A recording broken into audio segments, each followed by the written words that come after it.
Yes, may mapapala ka sa religion, makikilala mo ang Diyos dyan. Pero, kilalanin mo din ang Diyos sa labas ng religion, sa labas ng religious dogma, sa labas ng mga religious limitations. Kasi nga, ang religion, as an institution, ay man-made. So, sa kabila ng mga pag-oversimplify ng religion, yung sobrang nilang pag-humanize sa Diyos, pag-anthropomorphize sa Diyos, at pag-aangkin, pag-aari sa Diyos, na parang sila lang may-ari sa Diyos, sa kabila nun, kilalanin mo pa rin ang Diyos. In other words, know God in and through religion, but know also God outside of the religious fences. Kasi religion can also limit your way of thinking, kasi meron silang paraan ng pag-iisip, at yung lahat ng labas doon ay ayaw na nila, pero ang Diyos ay napakalaki. Paano mo pagkakasyahin sa loob lang ng kanilang bakuran? Acts 17:22-24. Tumayo si Pablo sa harap ng kapulungan ng Areopago at nagsalita, "Mga taga-Atenas, napapansin kong kayo'y lubos na napakarelihiyoso sa maraming bagay. Sapagkat sa paglalakad-lakad ko sa lungsod at pagmamasid-masid sa inyong mga sinasamba, nakakita ako ng isang dambana na may nakasulat, sa Diyos na hindi nakikilala. Ang Diyos na inyong sinasamba, kahit hindi nyo nakikilala, ay siya kong ipapahayag sa inyo. Siya ang gumawa ng sanlibutan at lahat ng naririto. Siya ang Panginoon ng langit at ng lupa. Hindi siya nananahan sa mga templong ginawa ng tao." Malinaw ang sinabi ni Pablo, hindi daw nananahan ang Diyos sa templong ginawa ng tao. At ang templong yun ay maaring templong bato, building, o templong idea, a mind construct, an intellectual construct, at theology. Hindi rin pwedeng manahan ang Diyos at makulong sa loob lamang ng isang theology or theologizing, sa loob ng isang teorya, sa loob ng isang philosophy. Kasi hindi siya pwedeng manahan sa anumang likha ng tao, whether that likha is a material likha or an ideal, a mind construct, an intellectual creation. Paul ascribes the unknown to the God known to him. Meron tayong dapat na purihin sa mga tao sa Athens. At least, the people of Athens acknowledge their lack of complete and concrete knowledge of God. And they leave a blank, a neutral space for what is unknown. Matatalino talaga yung mga Greeks na yan. To an unknown God. Ina-acknowledge kasi nila na hindi nila kilala ang Diyos ng buong buo. At dahil marami silang mga Diyos sa kanilang pananalig, meron silang kinikilalang hindi nila alam. Ina-acknowledge silang meron pa rin silang hindi kilala, kaya sabi nila to an unknown God. At pag ganun ka mag-isip, may blank space para sa hindi mo alam o hindi mo pa alam, hindi ka malayong matuto. Malapit ka sa pagkakatuto dahil may openness, may space kang iniiwan para sa hindi mo pa alam o kilala. Kesa doon sa mga taong parang kilala na nila ang Diyos, alam na nila ang iniisip ng Diyos, alam na nila ang gagawin ng Diyos, at inaangkin na nila na sila na makapagsasabi ko ano ang gagawin ng Diyos. Yun ang mahirap matuto. Yung inaangkin nilang alam na nila lahat. Punong-puno na yung utak nila ng kanilang alam, wala nang space para sa hindi pa nila alam at dapat malaman pa lang. Another teaching of Paul, God cannot be housed, domesticated, owned by man, by any group, by Greece, even by Israel or any other nation. Dahil ang revelation ng Diyos is all over the earth. Luke 14:25-27. Dahil uso yung pag-aakala ng mga Israelita na sila lang ang bayan ng Diyos, sila lang ang paborito, sila lang ang mahal, sila lang ang merong katuruan tungkol sa Diyos, sila lang ang tinuruan, sila lang ang may revelation, ang kauna-unahang public teaching ni Jesus ay ipinamukha niya sa mga Israelites na hindi totoong yun, na sila lang ang paborito, sila lang ang mahal, at kanila lang ang Diyos.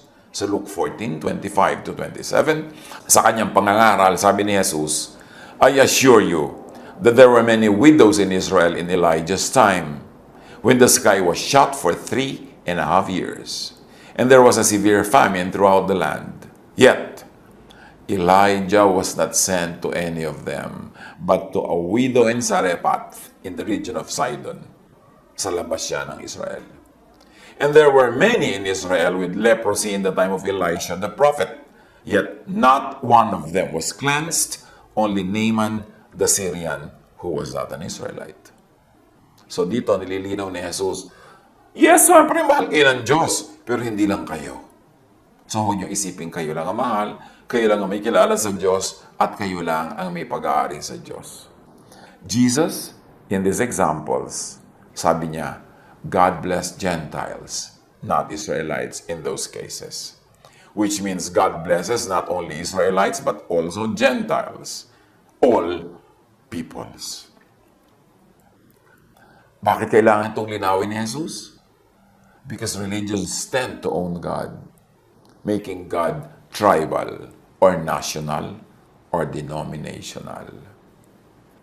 A God that belongs only to one tribe or to one nation or to one denomination cannot be the God of all, cannot be the God of the universe, cannot be the God of all creation, kasi local lang siya.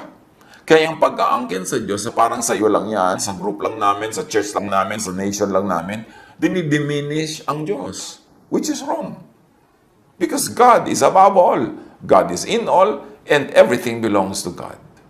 Acts 10:28, sinabi niya, alam naman ninyo na bawal sa isang Hudyo ang makihalubilo o dumalaw sa isang hindi Hudyo. Nakapremise yan sa dating paniniwala nilang atin lang ang Diyos, hindi tayo pwedeng makihalubilo sa iba. Subalit ipinakita sa akin ng Diyos na wala akong dapat ituring na marumi at di karapat dapat pakitunguhan. So sabi ni Pedro, ipinakita sa akin ng Diyos na yes, ang Diyos ay para sa lahat, hindi lang para sa atin, at hindi sila marumi at tayo walang malinis, yan ay mga guni-guni lang natin. At sinasabi niya, in other words, ang lahat ay mahal ng Diyos. Ang Diyos ay Diyos ng lahat. Hindi lang ng Israel, hindi lang ng isang bayan, ng isang tribo, isang pamilya, ng isang relihiyon, ng isang denomination, ng isang sekta. Hindi pwedeng kulungin ng Diyos sa ganong kaliliit na lalagyan.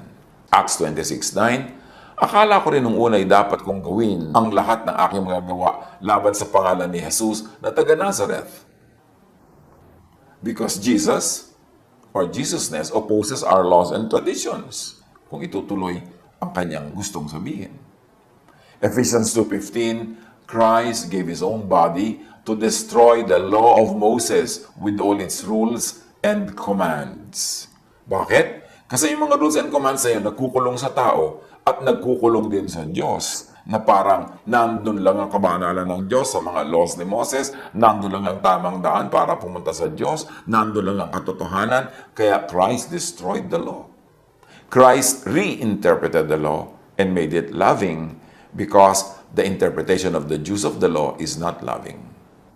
Kaya pagka sinasabi nating binipilit na, paano naman i-destroy ni Jesus ang law? Sabi niya, I came to fulfill all the law. Not one dot, not one iota will be removed until everything is accomplished. Yes, Jesus fulfilled the law, but He fulfilled it in a loving way, the way of God through Jesus.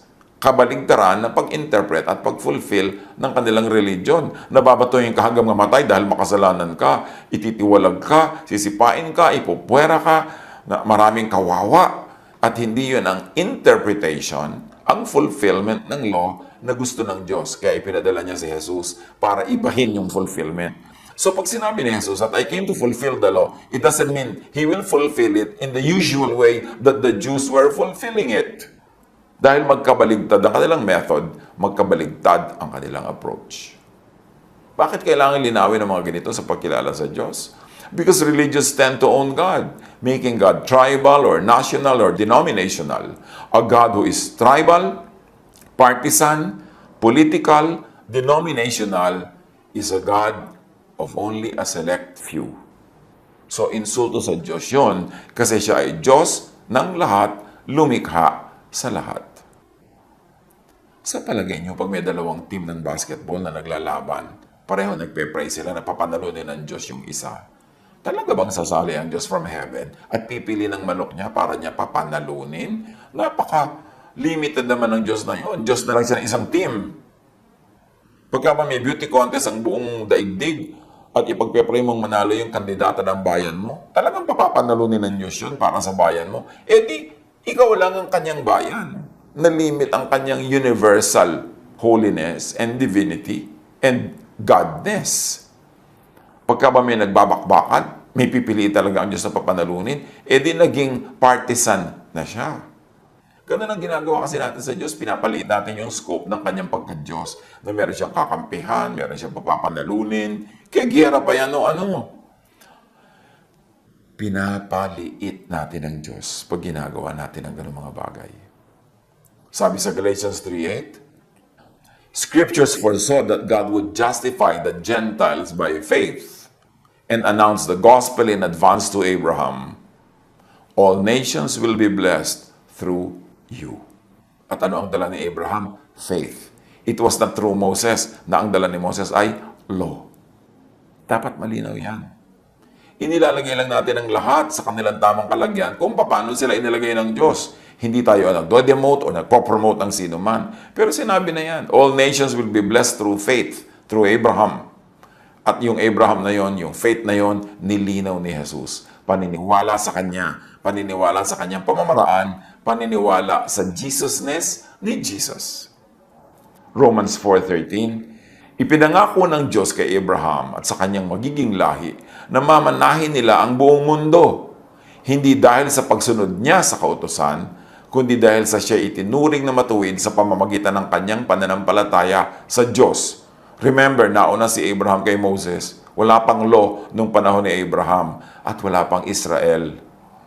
Si Abraham was the father of all nations, not only of Israel. Kaya lang inangkin siya ng Israel na parang Israel lang ang anak ni Abraham samantalang siya ay father of all nations. Again, pinaliit nila yung application at sinolo nila inangkin ang Diyos.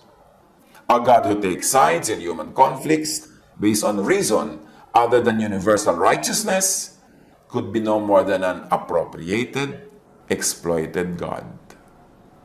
Claimed, owned, and used by a tribe or a nation for self-preservation, self-promotion, and self-gratification. Another mouthful.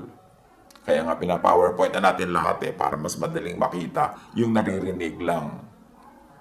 Ang Diyos na kumakampi sa pagkakampi-kampihan ng mga tao, hindi pwede maging universal God. Liba nila ang pagkampi niya ay dahil sa universal concept of righteousness. Pero kung may iba pang dahilan, political, racial, sectarian, religious, ine-exploit na nila yung Diyos niyan. Inaangkin, sinasarili ng isang tao, isang bayan, isang grupo para sa kanilang pansariling kapakanan. Galatians 5:6, For in Christ Jesus neither circumcision nor uncircumcision has any value. The only thing that counts is faith, expressing itself through love. So those are the big words. Circumcision for the law, sabi ganoon, hindi yan ang tunay na mahalaga, kundi faith and love. And that is what Jesusness is all about. As compared to Mosesness, law, and circumcision, which is also equal to Phariseeism.